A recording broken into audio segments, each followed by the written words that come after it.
नमस्कार दोस्तों। आज़ादी के अमृत काल के अंतर्गत देश भर में अलग-अलग तरह के कार्यक्रम आयोजित किए जा रहे हैं, जिसमें अलग-अलग विषयों पर मंथन हो रहा है। ऐसे में धर्मनगरी कुरुक्षेत्र में 17 से 19 मार्च तक एक विशाल कार्यक्रम का आयोजन होने जा रहा है। इस कार्यक्रम में देश भर के हज़ारों शिक्षक भाग लेने जा रहे हैं, जो अलग-अलग महाविद्यालयों से विश्वविद्यालयों में कार्यरत हैं, शिक्षा के क्षेत्र में अपनी सेवाएँ प्रदान कर रहे हैं। ये कार्यक्रम all India federation of university and college teacher organisation यानी एआईएफयूसीटीओ के बैनर तले कार्यक्रम का आयोजन होने जा रहा है। 32वीं एकेडमिक कॉन्फ्रेंस होने जा रही है, कुरुक्षेत्र में होने जा रही है। कुरुक्षेत्र के सैनी समाज भवन में होने जा रही है। इस कार्यक्रम को एचसीटीए यानी Haryana college teacher association organise करने जा रही है और association with Haryana federation of university and college teacher organisation, ये उनके संयुक्त तत्वावधान में ये कार्यक्रम का आयोजन किया जा रहा है। इस कार्यक्रम में कई विषयों पर चर्चा होने जा रही है। मुख्य रूप से पिछले 75 सालों में उच्च शिक्षा की दशा और दिशा जो है इस कार्यक्रम का मुख्य विषय है। लेकिन इस कार्यक्रम में जो नई शिक्षा नीति लागू की गई है, कहने को कुरुक्षेत्र विश्वविद्यालय देश का पहला ऐसा विश्वविद्यालय है जिसने इस नई शिक्षा नीति को लागू किया है। उसी कुरुक्षेत्र विश्वविद्यालय के नजदीक ही सैनी समाज भवन में उस नई शिक्षा नीति का एक अलग रूप जो शायद आम लोगों को नहीं पता होगा, खास लोग क्योंकि शिक्षक वर्ग एक खास क्लास में आता है, वो उस पर मंथन करेगा। ताकि क्योंकि अब तक देखने में आया है कि केंद्र सरकार ने हो चाहे प्रदेश सरकार हो, जो नए एक रूल लागू किए हैं उनका प्रचार प्रसार नहीं किया गया। यही वजह रही कि सरकार को कहीं ना कहीं बैकफुट पर आना पड़ा, क्योंकि अगर उनका प्रचार किया जाता, लोगों को बताया जाता कि उसके फायदे क्या है, नुकसान क्या है, तो शायद वो लागू होने से पहले या तो कैंसिल हो जाते, अगर लागू किए जाते तो उन्हें वापस ना लेना पड़ता। चाहे वो अगर हम पिछले पृष्ठभूमि में जाए, चाहे वो 3 कृषि कानून हो या अन्य कई मुद्दे हो, कहीं ना कहीं आपने देखा होगा कि जो सरकार द्वारा कई नए कानून बनाए गए, नए नियम लागू किए गए, उनका विरोध हुआ, सरकार को बैकफुट पर आना पड़ा।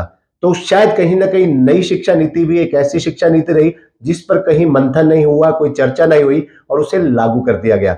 अब ये नई शिक्षा नीति देश और समाज के लिए, आने वाली युवा पीढ़ी के लिए, उन तमाम साहित्यिक अध्येताओं के लिए, चाहे वो बच्चा पहली कक्षा में पढ़ रहा है या हायर एजुकेशन कर रहा है, उनके लिए ये नई शिक्षा नीति कितनी लाभप्रद होगी।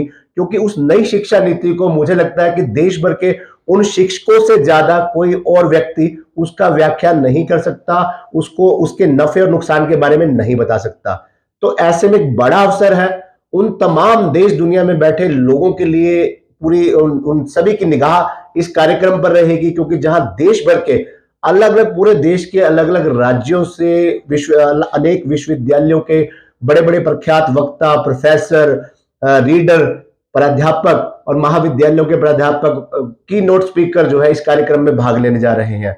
विषय वही रहेगा पिछले 75 वर्षों में अमृत जो नई उच्च हायर एजुकेशन है उसकी दशा और दिशा, नई शिक्षा नीति देश के लिए कितनी लाभदायक है, कितनी नुकसानदायक है। वहीं ओल्ड पेंशन स्कीम, कहीं ना कहीं 2024 में लोकसभा चुनाव होने जा रहे हैं, ओल्ड पेंशन स्कीम और नई शिक्षा नीति जो है वो बड़ा मुद्दा बनेगी, क्योंकि हिमाचल के चुनावों में हम देख चुके हैं ओल्ड पेंशन स्कीम ने भाजपा का तख्ता पलट दिया और कांग्रेस की सरकार बनी। तो ये बड़े विषय है, बड़े महत्वपूर्ण विषयों पर ये कॉन्फ्रेंस आयोजित होने जा रही है। हजारों की संख्या में शिक्षक भाग लेने जा रहे हैं, जो इस संस्था से, संगठन से जुड़े कई पदाधिकारी हैं, आज कुरुक्षेत्र में पहुंचे हैं। खबरनामा हरियाणा की टीम ने उनसे बातचीत की है। इस कार्यक्रम को लेकर, इस कार्यक्रम की रूपरेखा को लेकर, कार्यक्रम के उद्देश्यों को लेकर उनसे जानकारी ली है। तो हम चाहेंगे कि आप इस जानकारी को, जो इस संस्था के महासचिव हैं प्रोफेसर अरुण कुमार है, बिहार से कुरुक्षेत्र पहुंचे हैं, उन्होंने इस कार्यक्रम के बारे में पूरी एक रूपरेखा, विस्तृत रूपरेखा प्रस्तुत की है, ताकि आप लोगों को भी पता चल सके कि कुरुक्षेत्र में जो एक बड़ा कार्यक्रम होने जा रहा है और एक गंभीर विषय को लेकर कार्यक्रम होने जा रहा है, वो उस कार्यक्रम का विषय क्या है और उसका समाज पर, देश पर क्या फर्क पड़ने वाला है। तो आप खुद ही सुनिए, प्रोफेसर अरुण कुमार ने इस कार्यक्रम के बारे में, इस पूरे कार्यक्रम के बारे में विस्तार से जो जानकारी दी है। बड़ा गंभीर विषय है, जरूर सुनिए। मैं All India federation of university and College Teachers Organisation का general secretary professor Arun Kumar बोल रहा हूँ। आज मैं कुरुक्षेत्र में हूँ। आपको बता दें कि all India federation of university college teachers organisations, जिसको शॉर्ट में एआई फुक्टो कहते हैं, देश के 8.5 लाख शिक्षकों का ऑर्गेनाइजेशन है, जिसमें ये सारी यूनिवर्सिटी और कॉलेज, डिग्री कॉलेज के शिक्षक साथ हैं। यह उत्तर से दक्षिण और पूरब से पश्चिम पूरे देश के शिक्षक इस ऑर्गेनाइजेशन के साथ होते हैं। पिछले 65 सालों से यह ऑर्गेनाइजेशन शिक्षक संगठनों के सेवा शर्तों के लिए, उनके वेलफेयर के लिए, उनके तमाम स्केल के लिए लगातार संघर्ष करता रहा है। और आज यहाँ मैं आया हूँ, 17 से एकेडमिक कॉन्फ्रेंस है। एआई फुक्टो एक साल स्टिट्यूटरी कॉन्फ्रेंस करता है, नेक्स्ट ईयर एकेडमिक कॉन्फ्रेंस करता है। एकेडमिक कॉन्फ्रेंस में हम डिस्कस करते हैं कि क्या स्थिति है देश में हायर एजुकेशन की। आपने देखा होगा कि हमारे कॉन्फ्रेंस के मेन बैनर में है कि 75 ईयर्स ऑफ इंडिपेंडेंस, स्वतंत्रता के 75 साल के बाद हायर एजुकेशन की क्या स्थिति है देश में, इस पर गंभीर चर्चा होगी। और इस एकेडमिक कॉन्फ्रेंस को होस्ट कर रहा है Haryana college teachers association and Haryana federation of university and College teachers, हाँ, एचफिक्टो। और इस कॉन्फ्रेंस में डेलीगेट का पहुंचना शुरू हो गया है। पूरे देश से, दक्षिण से, उत्तर से, तमाम राज्यों से डेलीगेट्स आएंगे और लगभग 1000 डेलीगेट्स यहाँ जुट रहे हैं। और सारे एकेडमिशियंस हैं, टीचर लीडर्स हैं और एक्टिविस्ट हैं जो शिक्षक संघर्ष को देश में चलाते रहे। और वो गंभीर चर्चा करेंगे कि अभी हायर एजुकेशन का स्टेटस इस देश में क्या है, हमें क्या करना चाहिए, शिक्षकों का क्या रोल है, सरकार की क्या भूमिका होनी चाहिए, सरकार शिक्षकों के लिए क्या अच्छा कर रही है, क्या बुरा कर रही है। इन तमाम चीज़ों पर हम लोग चर्चा करेंगे। ये टॉपिक रखने का भी एक मकसद है। आप जानते हैं कि 2020 में केंद्र सरकार ने एक शिक्षा नीति लाया है और वह शिक्षा नीति एक चिंता का विषय बना हुआ है पूरे देश में। सब जगह डिस्कशंस चल रहे हैं कि जिस तरह से प्रचारित किया जा रहा है कि यह शिक्षा नीति पूरे हायर एजुकेशन के फेट को बदल देगा, शिक्षकों के लिए अच्छा होगा, छात्रों के लिए अच्छा होगा। मैं समझता हूं कि शिक्षा नीति के अंदर जाने पर आपको पता चलेगा कि यह शिक्षा नीति संविधान के तमाम मानकों को तोड़ते हुए लाया गया है। इस संविधान में मानक है हमारे सोशल जस्टिस के, संविधान में मानक है हमारे क्या कहते हैं, सेकुलरिज्म के, संविधान में मानक है हमारे जो भाईचारा है आपस का, जो हमारी जो एक संयुक्त संस्कृति है, देश की साझी संस्कृति है, वे तमाम इथोज हैं इस शिक्षा नीति में। लेकिन आप जब पूरे शिक्षा नीति से गुजरेंगे तो इसकी कोई चर्चा तक नहीं इन लोगों ने किया है इस शिक्षा नीति में। बजट का जहाँ तक सवाल है, बजट धीरे धीरे बढ़ना चाहिए था। आप देख रहे हैं कि 2.65 जीडीपी का बजट था, उसको इस बार इन लोगों ने 2.05 कर दिया। और नीति आयोग के डॉक्यूमेंट में आ गया है कि 2032 तक यूनिवर्सिटी के और तमाम शिक्षा के बजट को हम शून्य करेंगे और दूसरे तरह से बजट को जुटाएंगे। कहाँ से जुटाएंगे? तो कॉरपोरेट के यहाँ से, प्राइवेट फंड से, एलुमनी से, रिलीजियस ट्रस्ट से जुटाएंगे। और बार बार जो वित्त मंत्री हैं, शिक्षा मंत्री हैं और इवन प्रधानमंत्री भी बोलते रहते हैं कि विश्वविद्यालयों का भार अब सरकार सहन नहीं करेगी, विश्वविद्यालयों को अपने साधन खुद जुटाने होंगे और चलाने होंगे।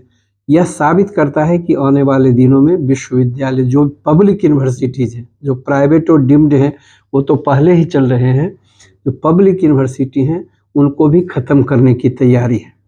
और अगर बजट नहीं होगा तो आप समझ सकते हैं कि क्या होने वाला है।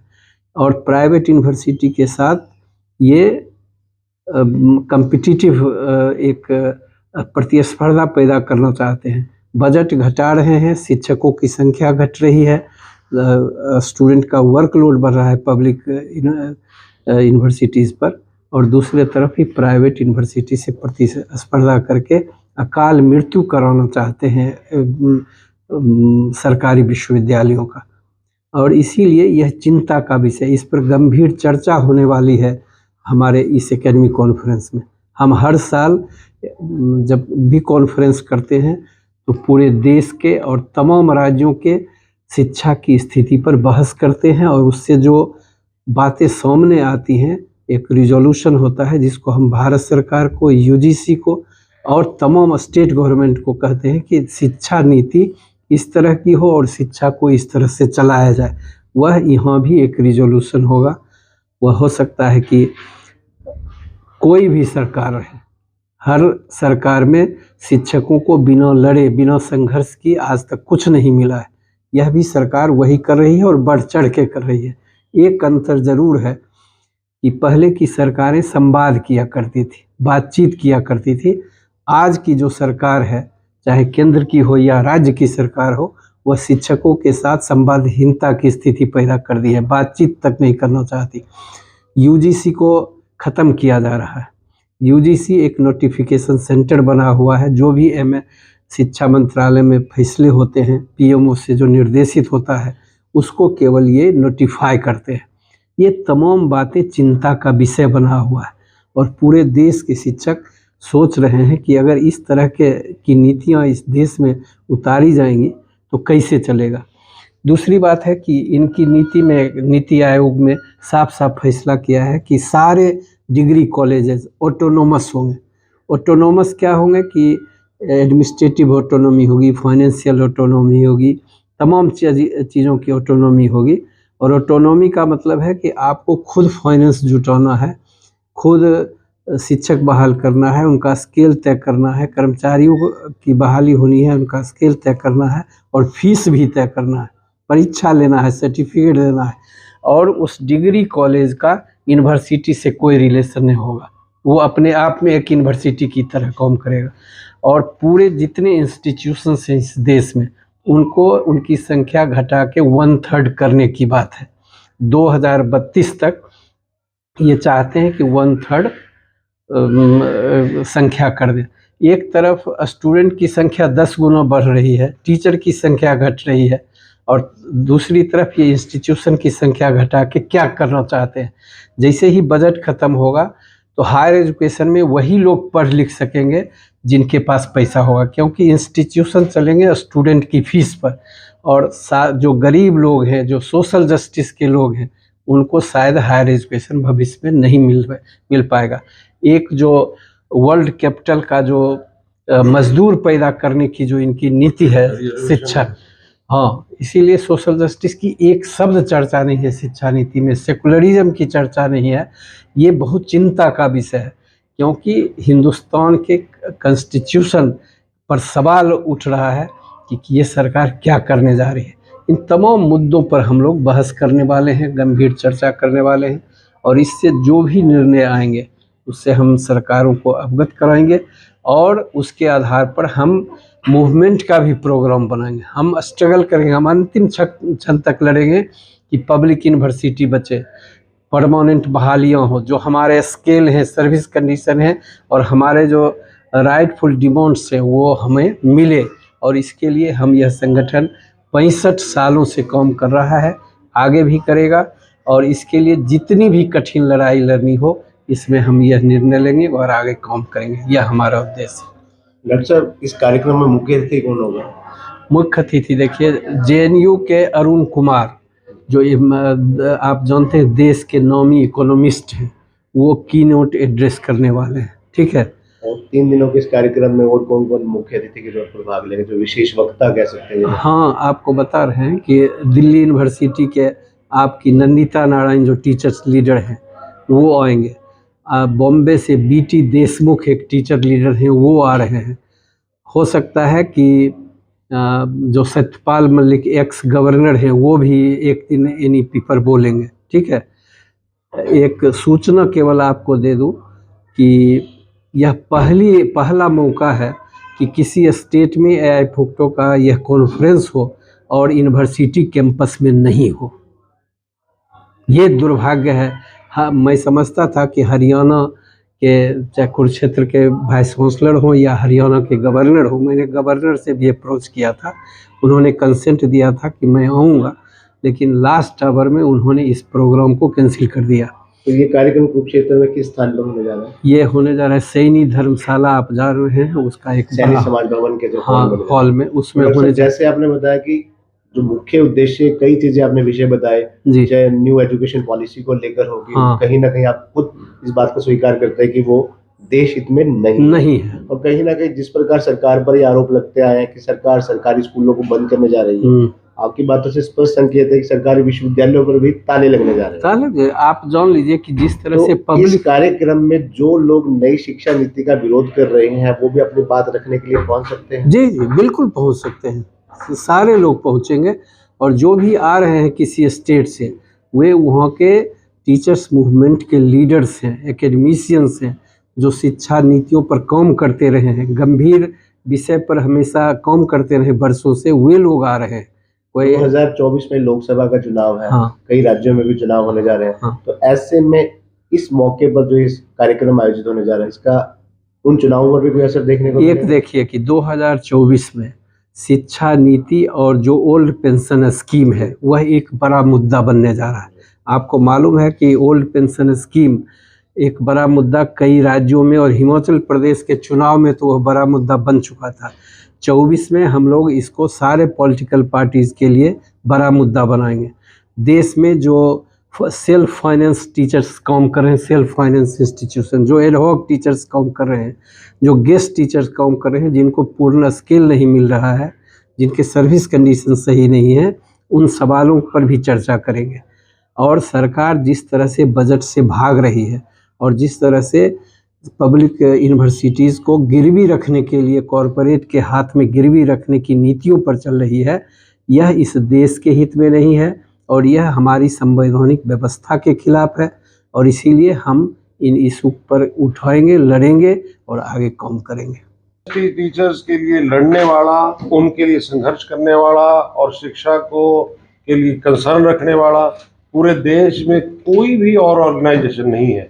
हमारी ऑर्गेनाइजेशन में तमाम पार्टियों के, तमाम विचारधाराओं के लोग हैं, और जो ये कार्यक्रम हो रहा है इसमें भी हरियाणा के जितने तमाम लीडर हैं, तमाम टीचर हैं, टीचर्स के लीडर हैं, वो सब लोग भाग ले रहे हैं। रिस्पेक्टिव ऑफ उनकी विचारधारा कुछ भी है, उनकी पार्टी एफिलिएशन कुछ भी है, लेकिन वो शिक्षक हितों के लिए सब इकट्ठे हैं, एकजुट हैं। वो किसी पार्टी या किसी विचारधारा कोई मतलब नहीं है। हम शिक्षा को बचाने के लिए, शिक्षकों के अधिकारों के लिए लड़ने वाले लोग हैं। ये संगठन, जैसा कि अरुण कुमार जी ने बताया, ये संगठन हमारे जो आज हम अब सर्वाइव कर रहे हैं, ये संगठन की वजह से है, और आगे भी इसकी छतरी के नीचे, इसके एकजुट हैं, इस झंडे के नीचे हम और आगे भी संघर्ष करेंगे। धन्यवाद।